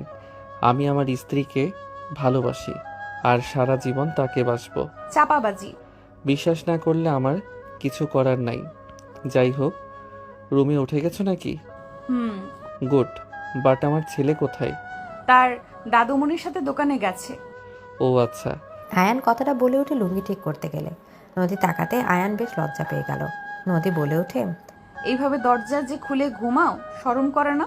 আমি না উঠলে কেউ আমার রুমে আছে না, বাইরে থেকে ডাক দেয়। আর আমি লুঙ্গি পরে ঘুমাই না, যখন বেশি গরম লাগে সেদিন পরি। লুঙ্গি যেদিন পরি সেদিন বলে দেয় কেউ আমার রুমে আসবে না। ও আচ্ছা। তুমি আবার ওইভাবে তাকিয়ে থাকো কেন? কই, আমি আবার কিভাবে তাকালাম? যাই হোক, যাও ফ্রেশ হয়ে নাও। আয়ান ওয়াশরুমের দিকে যেতে যেতে ভাবতে লাগলো, কাহিনী কি? বউটার ব্যবহার কেমন যেন পরিবর্তন মনে হচ্ছে। আর আমার রুমে আসলো না, আমাকে তো ঘৃণা করে। আবার ওইভাবে কেন তাকিয়েছিল? আয়ান ভাবতে ভাবতে ফ্রেশ হয়ে নিল। ফ্রেশ হয়ে বের হলে দেখে নদী বিছানা ঠিক করে ঘর ঝাড়ু দিচ্ছে। আয়ান চোখ কপালে উঠে গেল। আয়ান তাড়াতাড়ি করে নদীর হাত থেকে ঝাঁটা নিতে গিয়ে সোজা দুজন ফ্লোরে পড়ে গেল। নদী আয়নের উপর পড়ে গেলে আয়নের ঠোঁট গিয়ে নদীর কপালে গিয়ে লাগলো। নদী মুখ তুলতে আয়ন বলে উঠল, ঠিক আছে, আর তুমি আমার রুম কেন পরিষ্কার করছো? এভাবে টান কেন দিলে? ব্যথা তো ঠিকই পেলে। অল্প পেয়েছি, ওঠো। পারমু না। নদী আয়নের উপর জিদ করে শুয়ে থাকলে আয়ান বুঝতে বাকি রইল না। আয়ান খুশিতে নদীকে জড়িয়ে ধরলো। আতিয়া বাহির থেকে কাশি দিয়ে বললে, বসার ঘর থেকে সব দেখা যাচ্ছে। সাথী আপু বলো দরজা লাগিয়ে নিতে। আতিয়ার কথা শুনে নদী আয়ান লজ্জা পেয়ে তাড়াতাড়ি উঠে পড়ল। নদী বলে ওঠে, বেয়াদব ছেলে কোথাকার, এইভাবে কেউ জড়িয়ে ধরে? লজ্জা শরম নাই? আয়ান ভ্রু কুচকে তাকালো। আয়ান সোজা দরজা লাগিয়ে দিতে যাবে, ওর আম্মুর কণ্ঠ শুনে নদী ছিটকে রুম থেকে বের হয়ে গেল। আয়ান ফিক করে হেসে দিল। আয়ান আলমারি থেকে শার্ট প্যান্ট বের করে পরে নিল। আয়ানের আম্মু বলে ওঠে, আয়ান কোথাও যাবি নাকি? গতকাল কোচিং পড়াতে পারি নাই, রাফিয়া সাথীকে তুলে নিয়ে গেছিল। ওকে খুঁজতে গিয়ে আর পড়ানো হয় নাই। ওই মেয়েটা খুব বিগড়ে গেছে, ওর মায়ের কাছে নালিশ দিয়ে তো কিচ্ছুই হচ্ছে না। আচ্ছা, খাবার খেয়ে নে। এই তোমরাও আসো। আন্টি, আমরা এখন খাবো না। চলো, খেতে এত লজ্জা কেন পাও? আয়নের আম্মু সবাইকে নিয়ে খাবার টেবিলে চলে গেল। নদী খাবার পরিবেশন করতে গেলে আয়নের আম্মু বলে, ভাড়াটিয়ার মতো ভালো এই বাড়ির বউ হওয়ার চেষ্টা করো না একদম। আম্মু দিক, নদী তুমি বসো। নদী বসলো। আয়নের আম্মু সবাইকে খাবার দিতে লাগলো। আরিয়ানকে কোলে বসে নিজে বসে বলল, তোরা ভাই বোন আজ নিজের হাতে খা। আজ থেকে আমি আমার নাতিকে খাওয়াবো, আর কাউকে খাইয়ে দিতে পারবো না। আয়নের আম্মুর কথা শুনে আয়ান আতিয়া চোখ বড় বড় করে তাকালো। আতিয়া বলে ওঠে, নাতি পেয়ে আমাদের ভুলে গেলে? সম্পর্ক বদলে গেল একটি পলকে। আয়নের কথা শুনে সবাই হেসে দিল। আতিয়া বলে ওঠে, কি আর করার, ভাইয়া নিজের হাতেই খাইতে হবে, যাও। সবাই খেতে লাগলো। খাওয়ার ভিতর হঠাৎ করে নদীর পায়ে সুড়সুড়ি দিলে নদী ব্রু কুচকে তাকালো। আয়ন মিটিমিটি হাসলো। নদী জোরে একটা পাড়া দিলে আয়ান সাথে সাথে পা সরিয়ে নিল। নদী মিটিমিটি হাসলে আয়ান মুখ ভেঙচি দিলে সাথী কানে কানে বলে, প্রেমে উঠলে উঠছে। আন্টি বুঝতে পারলেন না, ভাস দিবে। চুপ থাক। আয়ান খাওয়া শেষ করে বলল, আম্মু আসছি, আব্বু টাকা। আয়ানের কথা শুনে আরিয়ান বলে, টাটা স্যার। স্যার কি? ওইটা তোমার আব্বু হয়। আরিয়ান অবাক হলে নদীর দিকে তাকালে নদী ইশারা করলে। আরিয়ান আয়ানকে জড়িয়ে ধরে বলে, আব্বু তুমি আমার আব্বু হও, আগে কেন বলো নাই? আয়ান আরিয়ানকে কোলে তুলে নিয়ে কপালে চুমু দিয়ে বলে, আমি তো ভাবছি আমার আব্বু আমার উপরে রাগ করেছে বলে যদি আমার সাথে কথা না বলে, তাই বলি নাই। আয়নের কথা শুনে আরিয়ান বলে, আমি তো রাগ করি নাই আব্বু, আমি তোমাকে অনেক মিস করেছি আব্বু। আরিয়ানের কথা শুনে চোখের কোণায় পানি জমে গেল। আরিয়ানকে চুমু দিয়ে বলল, আর মিস করতে হবে না, আমি আর কখনোই তোমার থেকে দূরে যাব না। আরিয়ান খুশি হয়ে আয়নকে জড়িয়ে ধরে। আয়নকে থামিয়ে দিয়ে চলে যেতে চাইলে আরিয়ান আয়নের সাথে যাওয়ার জন্য জেদ ধরলে আয়ান আরিয়ানকে নিয়ে চলে গেল। আয়ান কোচিংয়ে গিয়ে ক্লাস করে 10টার দিকে কোচিং ছুটি হয়ে আয়ান আরিয়ানকে নিয়ে খেলনার দোকানে গিয়ে আরিয়ানের পছন্দের সব খেলনা কিনে বাসায় চলে আসলো। দুজন নদীর রুমে গেলে নদী ওদের হাতে এত ব্যাগ দেখে জিজ্ঞেস করলো, এত ব্যাগ কিসের? খেলনা। বাবুর আম্মু তুমি থাকো, আমি গোসল করে একটু বের হব, তোমার ওই চাচুদের সাথে একটু ঘুরতে যাই। আরিয়ান অনুমতি দিলে আয়ান চলে গেল। নদী বকাঝকা করার আগে আয়ান তাড়াতাড়ি করে গোসল করে রেডি হয়ে বের হয়ে গেল। সন্ধ্যার দিকে বাসায় আসলে দেখে নদী আয়ানের আম্মু রান্না করছে। আয়ান রান্নাঘরে গিয়ে বলল, আমি কি সাহায্য করব? লাগবে না, তুই যা। ওকে। নদী, আরিয়ান কোথায়? রুমে ওর ফুপির কাছে পড়তে বসেছে। ও আচ্ছা। আয়ান রুমে চলে গেল। আরিয়ান আয়ানকে দেখে দৌড়ে এসেছে, জড়িয়ে ধরল। আয়ান কপালে চুমু দিয়ে বলল, অনেক পড়ছো, চলো রুমে যাই। আয়ান করে করে নিয়ে ওর রুমে চলে গেল। আয়ান ফ্রেশ হয়ে আরিয়ানের সাথে খেলতে লাগলো। আরিয়ান আয়ানের সাথে অনেক মজা করতে লাগলো। বাপ ছেলের হাসির শব্দ শুনে আর আয়ানের আম্মুর মুখে হাসি ফুটে উঠল। আয়ানের আম্মু বলে, কতদিন পর আমার ছেলেটাকে মন খুলে হাসির শব্দ শুনতে পেলাম। আমার ছেলেকেও আজ অনেক খুশি দেখে ভালো লাগছে। আজ আমার কোনো ছেলে নাই দেখে আমি কিছু বলতে পারলাম না। আতের কথা শুনে নদী আয়নের আম্মু হেসে দিয়ে দুজন কান ধরলে আতে দুষ্টিমি করে নিচে বসে পড়ল। তিনজন হেসে দিল। রান্না শেষ করে টেবিলের উপরে সাজিয়ে রাখলো। আয়ান আরিয়ানকে ডাক দিলে আরিয়ানকে আয়ান খাওয়া দিতে লাগলো আর নিজে খেতে লাগলো। সবাই খাওয়া দাওয়া করে যার যার রুমে যেতে নিলে আয়নের আম্মু বলে, আরিয়ান তুমি আমার কাছে ঘুমাবে, অনেক গল্প বলবো তোমায়। আয়নের আম্মুর কথা শুনে আরিয়ান রাজি হয়ে যায়। আয়নের আম্মু আতিয়াকে বলল, আতিয়া তোর ভাবিকে বলে দে আয়নের রুমে গিয়ে যেন থাকে, আর লাগেজ সব ওই ঘরে নিয়ে যা। কথাটা বলে আরিয়ানকে কোলে নিয়ে চলে গেল। আতিয়া কিছু বলতে যাবে তার আগেই আয়ান থামিয়ে দিয়ে নদীর রুমে গিয়ে লাগেজের সব নিয়ে চলে আসলো। আতিয়া হাসতে হাসতে রুমে চলে গেল। আয়ান নদীকে কোলে তুলে নিয়ে চলে আসলো। নদী বলে ওঠে, কোল থেকে নামবো না। কোল থেকে না নামলে আদর করবো কিভাবে? আমি কি জানি। আয়ান খাটের উপর বসে নদীর ঘাড়ে হাত দিতেই নদী শিউরে উঠল। নদীর বুকের উপর থেকে আঁচল ফেলে দিলে, গলায় কিস করলে নদী আয়নের মাথা চেপে ধরল। আয়ান নদীকে চুমুতে ভরিয়ে দিতে লাগলো। নদী নিজেকে কন্ট্রোল করতে না পেরে আয়নের উপর ঝাঁপিয়ে পড়ল। 10 দিন পর। আয়ান তাড়াতাড়ি রেডি হও, আর কতক্ষণ সময় লাগবে? আমরা তিনজন গাড়িতে বসলাম, তোমরাও আসো। তিনজন চলে গেল। আয়ান রেডি হয়ে নদীর সাথে বের হলে সবকিছু তালা দিয়ে বের হয়ে গেল। গাড়িতে উঠে চলে গেল। মাঝ রাস্তায় বাইক নিয়ে কেউ থামালে। আয়ান বুঝতে বাকি রইল না কে। আয়ান গাড়ি থেকে নেমে বলে ওঠে, রাফিয়া, দয়া করে আমার পিছু নেওয়া ছাড়ো। আমি তোমাকে আগেও বলছি আমি বিবাহিত, তুমি আমাকে বিশ্বাস করো নাই। এই যে ওই বাচ্চা ছেলেটা আমার আর নদী ম্যাম আমার স্ত্রী, বিশ্বাস না হইলে আমাকে জিজ্ঞেস করে দেখো। আয়নের কথায় মেয়েটা কিছু না বলে বাইক থেকে নেমে সোজা আয়ানকে জড়িয়ে ধরল। নদী রেগে বের হতে যাবে, আতে ধরে ফেলল। তখন রাফিয়া বলে ওঠে, আমি সাথে সাথে সব কিছু শুনেছি। আয়ান, আমি তোমাকে অনেক ভালোবাসি। একতরফা ভালোবাসা কষ্ট হবে এটা জানতাম, বাট এত কষ্ট পেতে হবে আমি কখনোই বুঝতে পারি নাই। আমি নিজের সাথে অনেক যুদ্ধ করেছি। আমি ডিসিশন নিয়েছি আমার প্রিয় মানুষের সুখে থাকলে আমি কেন তার সুখের মাঝে এসে ঝামেলা করব। তাই আমি সারা জীবনের জন্য তোমার লাইফ থেকে চলে যাচ্ছি। ভালো থেকো তুমি, আর কোনো দিন তোমাকে জ্বালাতন করব না। ভালোবাসি বললে পাগল করব না। কথাগুলো বলে চোখের পানি মুছতে মুছতে বাইক নিয়ে চলে গেল। আয়ান স্তব্ধ হয়ে চলে যাওয়ার দিকে তাকিয়ে থাকলো। আয়ানের আম্মুর ডাকে আয়ান গাড়িতে উঠে বসলো। গাড়ি আপন গতিতে চলতে লাগলো। আয়ানের কানে রাফিয়ার লাস্ট কথা ভাবছে, আর কোনোদিন তোমাকে জ্বালাতন করব না, ভালোবাসি বলে পাগল করব না।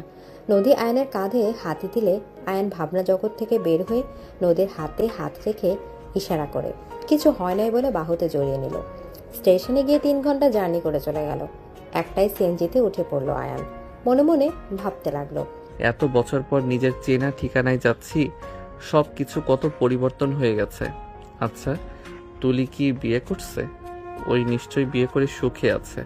আল্লাহ ওকে সুখে রাখুক। আয়ান কথাগুলো ভেবে যেতে লাগলো। বাড়ির সামনে যেতে আয়ান চমকে গেল। আয়ান দেখতে পেল তুলিদের বাসায় মানুষ ভর্তি হয়ে আছে। আয়ান ওইদিকে ঘুরতে আয়ানের আম্মু হাত ধরলে নদী বলে, যেতে দেন, আয়ান যাও। আয়ান নদীর কথা শুনে দৌড়ে গেটের কাছে গেল। গেটের ভেতর পা রাখতেই ছোটবেলার সব স্মৃতি ভেসে উঠতে লাগলো। আয়ান মাথায় হাত দিয়ে পেছনে তাকাতে বামে তাকাতে দেখে কয়েকটা বাচ্চা মিলে কান ধরে বলে ওঠে, সরি আঙ্কেল, আমরা বুঝতে পারি নাই। আয়ান বাচ্চাদের কাছে টেনে হাসি মুখে বলল, সমস্যা নাই বাবু, সরি বলতে হবে না, কান্না মাম। আয়ান ওদের সাথে কথা বলে বাসার ভেতরে চলে গেল। দরজায় দিয়ে ভেতরে গেলে বসার ঘরে অনেক মানুষ বসে আছে। আয়ানকে দেখে তুলির আব্বু আম্মু তুলির ভাই দাঁড়িয়ে গেল। তুলি বলে ওঠে, কি ব্যাপার, তোমরা দাঁড়িয়ে গেলে কেন? কি হয়েছে আম্মু? তুলি কথাগুলো বলে পেছনে ঘুরে তাকাতে তুলির হাত থেকে খাবারের প্লেটটা পড়ে গেল। তুলি দৌড়ে এসেছে, আয়নার কাছে এসেছে। জোরে ধরতে গিয়েও নিজেকে সামলে নিয়ে হাত গুটিয়ে নিয়ে কান্নামাখা কণ্ঠে বলতে গিয়েও কথাগুলো আটকে আসলো। আয়ান তুলিকে দেখে আবেগী হয়ে গেল। আয়ান নিজে কথা বলতে গিয়েও থেমে গেল। আয়ান উপায় না পেয়ে তুলির পায়ের কাছে বসে পড়ে কান্না করে দিল। তুলি আয়নের সামনে বসে বলল, জোকার জোকার লাগছে, কান্না ভালো দেখাচ্ছে না। তুলির কথা শুনে আয়ান ফিক করে হেসে দিল। তুলিও সাথে হেসে দিল। দুজন হাসতে লাগলো। তুলি আয়নের গাল ধরে বলে, এত গুলুমুলু হয়েছিস? তুই তো দেখি হাড্ডি হয়ে গেছস। মোটেও না, আমি মোটা হয়েছি। আর আমার হাজবেন্ডের সাথে পরিচয় করিয়ে দেই। আয়নের হাত ধরে তুলি তুলে ওর হাজবেন্ডের সামনে নিয়ে গিয়ে বলল, আশিক আমার বেস্ট ফ্রেন্ড, আর আয়ান আমার হাজবেন্ড আশিক। তুলির কথা শুনে আয়ান কুশল বিনিময় করলো। কুশল বিনিময় করে আয়ান তুলির ভাইকে জড়িয়ে ধরলো। তুলির ভাই চোখে পানি চলে আসলো। তুলির আব্বু আম্মুকে জড়িয়ে ধরলো। তুলির আম্মু কান্না করে দিয়ে আয়নের কপালে চুমু দিয়ে বলে, আয়ান ভাবি কেমন আছে? আতিয়া কেমন আছে? আর এতদিন কোথায় ছিলি রে বাপ? আলহামদুলিল্লাহ, সবাই ভালো আছে। কাকি আর আতিয়া কোথায় রে? নিয়ে আসিস নাই? এসেছে, ওই বাসায় গেছে, আমি এখানে এসেছি। ও, আই এম সরি। ক্ষমা তো আমার চাওয়ার কথা, তুই কেন চাচ্ছিস? ভুল বুঝে তোকে কত গালাগালি অভিশাপ দিয়েছি, বাট সব সত্যি জানার পর নিজের উপর রাগ হচ্ছিল। তুই এখান থেকে পালিয়ে যাওয়ার পর থেকে আমি মেনে নিতে পারছিলাম না। একদিন কাকু সত্যিটা বলে দেয়, সেখান থেকে আমি অনুশোচনায় ভুগছি। চল ওই বাসায়। তোর বইয়ের সাথে দেখা করার চেষ্টা করছি, বাট পারি নাই। ও কোনো কথা শোনার পাত্রী না। ওই এসেছে। কি সত্যি? তুলির আব্বু আম্মু বলে ওঠে, তুলি তুই থাক জামাইয়ের কাছে, আমরা আসছি। তুলি মুখের দিকে তাকাতেই তুলির হাজবেন্ড বলে, তুমিও যাও, আমি একটু বের হব। তুলি খুশি হয়ে গেল। আশিক বের হয়ে গেল ওর ফ্রেন্ডদেরকে নিয়ে। আয়নের সাথে তুলির ফ্যামিলি চলে গেল। আয়ন ওর বাসায় ঢুকতে দেখে আয়নের আব্বু আয়নের আম্মুর পায়ের সামনে বসে আকুতি মিনতি করছে। রাহেলা, আমাকে ক্ষমা করে দেও, আমি নিজের ভুল বুঝতে পারছি। সন্তান স্ত্রী ছাড়া এই দুনিয়াতে কেউ আপন না। তোমরা না থাকায় আমি বুঝতে পারছি তোমাদের ছাড়া আমি কতটা অসহায়। প্লিজ আমাকে ক্ষমা করে দেও। ক্ষমা চাইবেন না দয়া করে। এখন আমি ক্ষমা চাওয়ার বা পাওয়ার জন্য আসি নাই। আমার বৌমা জোর করে নিয়ে আসলো, দেখে আসলাম। আপনাদের চেহারা দেখলে আমার ঘৃণা হয়। আয়নকে দেখে আয়ন আব্বু বলে দৌড়ে এসেছে কোলে উঠলে। আয়নের আব্বু তাকালে আয়নকে দেখে আয়নের সামনে গিয়ে হাঁটু গেড়ে বসে পড়ল। আয়ান, বাপ আমার, তোর কাছে কিভাবে ক্ষমা চাইবো আমি বুঝতে পারছি না। আমি তোর সাথে অনেক অন্যায় করছি। তোর লাইফ থেকে তোর প্রিয় মানুষকে কেড়ে নিয়েছি। ছোটবেলা থেকে প্যারা ভিতরে রেখেছিলাম, জোর করে সিনিয়র একটা মেয়ের সাথে বিয়ে দিয়েছি তোকে। টাকার লোভে আমি অন্ধ হয়ে গেছিলাম। বিশ্বাস কর, আমি এমন করতাম শুধুমাত্র তোদের জন্য। আমি ছোটবেলা অভাবে বড় হয়েছি, আমি দেখেছি অভাব কি জিনিস। আমি সব সময় চাইতাম তোদের যেন কোনো অভাব না আছে। টাকার জন্য চিকিৎসা অভাবে যেন কেউ মারা না যায়। আমি আমার আদরের ছোট বোনকে হারিয়েছিলাম টাকার অভাবে, চিকিৎসা না করাতে পেরে। সেইখান থেকে আমার ভিতরে জিদ জন্ম নেয়, টাকা ইনকাম করতে হবে। আয়নের আব্বু কথাগুলো বলে কান্না করতে করতে বলে, টাকার লোভে আমি অন্ধ হয়ে গেছিলাম।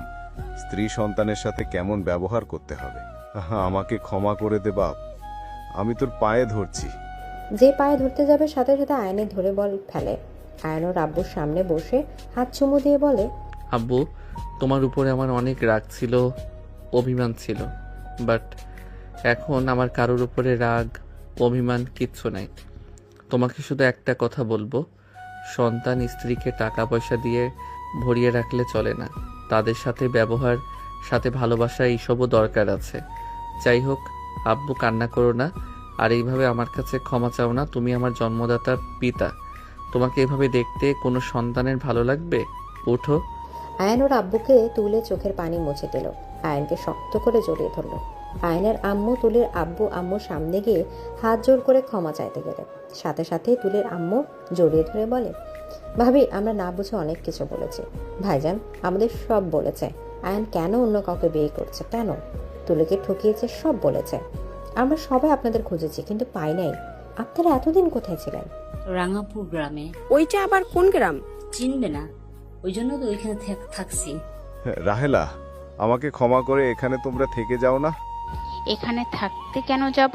আমার সন্তানের নিজস্ব বাড়ি আছে, ইনশাআল্লাহ দোয়া করবেন আমার সন্তান জানি আরো বড় হয়। কি? আয়ানের নিজস্ব বাড়ি? হ্যাঁ, আমার সন্তান। এখানে যে সম্মান পাই না, আমার সন্তান ওই গ্রামের সবার চোখের মণি। আমি আয়ানকে সন্তান হিসেবে পেয়ে গর্বিত। আম্মু বাদ দাও, আম্মু আব্বুকে ক্ষমা করে দেন, উনি তো নিজের ভুল বুঝতে পারছে। এখন তো বুঝবে, এখন যে সবাই লাথি দিতে শুরু করেছে। বৌমা, এখানে থাকবো না, তোমার জোড়াজুড়িতে এখানে এসেছি। এই লোকটাকে দেখলে ঘৃণা হয়, আমার রাগ হয়। চলো, তোমার আব্বু আম্মুর সাথে দেখা করে চলে যাব। রাহেলা কথাগুলো বলে চলে গেল।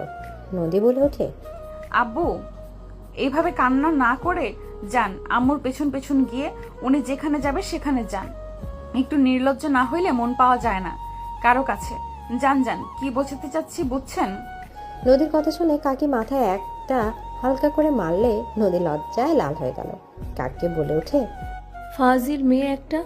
আপনারা কি শিখাতে পারলেন না, তাই আমি একটু ওই আর কি। নদীর কথা শুনে সবাই হাসতে লাগলো। তুলি বলে ওঠে, পাশে কাকু কাকু মিলে যাবে দেখিস। তা বাপজান, আপনার নাম কি? তুলি আরিয়ানকে কোলে নিয়ে কথা বলতে লাগলো। আয়ান তুলির দিকে তাকিয়ে থাকলো। নদী তাকাতেই সাথে সাথে আয়ান চোখ সরিয়ে নিয়ে চোখ মারল নদীকে। নদীর আগে লুক নিয়ে তাকালো। কাকি বলে ওঠে, আয়ন বাবা, রুমে যা তোর বৌমাকে নিয়ে, আর আমাদের ক্ষমা করে দিস রে বাবা। শাশুড়ি মন জয় করতে গিয়ে অনেক খারাপ ব্যবহার করছি। অতীত নিয়ে আমি ভাবি না, আর দয়া করে ক্ষমা চাইবেন না। আতিয়া বোন, আমাকে ক্ষমা করে দিস, তোর সাথে অনেক খারাপ ব্যবহার করছি। ভাইয়া, ক্ষমা চাইতে হবে না, আমি ওসব মনে রাখিনি। নদী কিছু বলবে তখন দেখে আয়নের আব্বু আয়নের আম্মুকে কোলে তুলে নিয়ে আসে। আয়ান, আতিয়া, রাসেল অন্যদিকে তাকালো। নদী বলে উঠল, এই না হইলো আমার শ্বশুর মশাই। নদীর কথা শুনে আয়নের আব্বু আম্মু লজ্জা পেয়ে গেল। আয়নের আম্মু বলে ওঠে, নামাও, লজ্জা শরম একটু নিজের ভিতরে রেখো। আমার বউকে আমি কোলে নিয়েছি, তাতে কার কি যায় আছে? নামাবে নাকি? রাগ দেখালে আয়নের আব্বু নামিয়ে দিল। আরিয়ান বলে ওঠে, দাদু তুমি দাদু মনিকে কোলে নিলে, আমাকে তো নিলে না। আরিয়ানের কথা শুনে আয়নের আম্মু লজ্জা পেয়ে গেল। আয়নের আব্বু বলে ওঠে, আসলে তো আমার ভুল হয়ে গেছে, দাদু ভাই চলে আসো। আরিয়ান দৌড়ে আসলে আরিয়ান আয়নের আব্বুর কোলে উঠে পড়ল। আয়নের আব্বু কিছু বলবে তখনই নদীর আব্বু আম্মু রাইসা চলে আসলো। আয়ান দরজার দিকে তাকাতেই আয়ান বলে ওঠে, আসসালামু আলাইকুম আব্বু আম্মু, শালিকা, কেমন আছেন আপনারা? আয়নের সালাম উত্তর নিল। নদীর আব্বু আম্মু রাইসা দৌড়ে এসেছে, আয়নকে জড়িয়ে ধরে কান্না করে দিল। রাইসা কান্না করতে করতে বলল, আয়ান আমাকে ক্ষমা করে দে। আমি সেদিন রাগের মাথায় আপুকে সব না বলে সেদিন তোকে আপু ওইভাবে বের করে দিত না। আমাকে প্লিজ তুই ক্ষমা করে দে। তুলির সাথে অন্যায় আমি মেনে নিতে পারছিলাম না। আমার রাগ হচ্ছিল যে আমার বোনকে না আবার কষ্ট দেস। প্লিজ আমাকে ক্ষমা করে দে। আয়ান রাইসাকে নিজের থেকে ছাড়িয়ে নিয়ে চোখের পানি মুছে দিতে দিতে বলে, আরে বাবা কুল, কান্না বন্ধ করো। আমি কারোর উপরে রেগে নাই। সেই দিন বলে ভালোই করছস। সেদিন বের হইতে পেরে নিজের সাহস ভেঙেছে, না হলে সারা জীবন আব্বুর অত্যাচার সহ্য করে থাকা লাগতো। ওইসব নিয়ে আমি আর ভাবি না, ক্ষমা চাস না তো? আর তোকে আরো ধন্যবাদ দেওয়া উচিত। সরি। আরিয়ান বলে ওঠে। নানু, আরিয়ান বলে দৌড়ে ওর নানুর কোলে উঠে পড়ল। আয়ানের আব্বু বলে ওঠে, আসসালামু আলাইকুম বিআই, বসেন আপনারা। নদী ওর আব্বু আম্মুকে জড়িয়ে ধরল। নদীর আব্বু বলে ওঠে, আয়ান, বিয়ে আজকের চলো আমাদের বাসায়, আমরা তোমাদের নিয়ে যেতে এসেছি। ওরা কোথাও যাবে না। বিআইন, আমাকে ক্ষমা করে দেন। আমি আপনাদের সাথে অনেক খারাপ ব্যবহার করছি, আমাকে প্লিজ ক্ষমা করে দেন। আব্বু আম্মু, তোমরা আর রাগ করে থেকো না। অতীত বাদ দিয়ে নতুন করে সবাই মিলে সুখে থাকা ভালো। নদীর আব্বু আম্মুকে বোঝালে পরে আয়নের আব্বু আম্মু নদীর আব্বু আম্মু মিল হয়ে গেল। পুরো ফ্যামিলিকে মিল হতে দেখে তুলির মুখে হাসি ফুটল। তুলি চোখের কোনায় পানি গড়িয়ে পড়ল। তুলি চলে যাওয়ার সময় আয়নের কানে কানে বলে গেল, সবার সাথে মিল হয়ে গেলে সবকিছু ঠিক হয়ে গেল, শুধু মাঝখানে আমি আমার প্রিয় মানুষটাকে পেলাম না। এই আফসোস আমার সারা জীবন থেকে যাবে। সবার সুখের দিন আসলো, শুধু আমার সুখটা অন্য কারো হয়ে গেছে। ভালো থেকো, আমার না হওয়া সুখ কখনোই বউকে কষ্ট দিও না। তুলির কথাটা বলে চলে গেল পেছনে তাকিয়ে হাসি দিয়ে। আয়ান তুলির কথা শুনে চোখের কোনায় পানি জমে গেল। আয়ান পড়ে যেতে নিলে সাথে সাথে নদী এসেছে, ধরে ফেলল। নদী থেকে আয়ান তাকাতে বলে উঠল, সারা জীবন পাশে থাকার জন্য হাতটা ধরলাম, কখনোই তোমাকে হারাতে দিব না। নদীর কথা শুনে আয়ান মুচকি হাসি দিল। হাত শক্ত করে নিজের হাতের মুঠো নিয়ে কানে কানে বলে, আমিও হাত ধরলাম। মৃত্যুর আগ পর্যন্ত এই হাত ছাড়বো না। যত ঝড় তুফান আসুক কখনই ছাড়বো না তোমার হাত। ভুল মানুষ একবার করে, বারবার না। কথাটা বলে নদীর হাত বুকের সাথে জড়িয়ে নিল। দুইজন একের উপরের দিকে তাকিয়ে মিষ্টি হাসি পেল।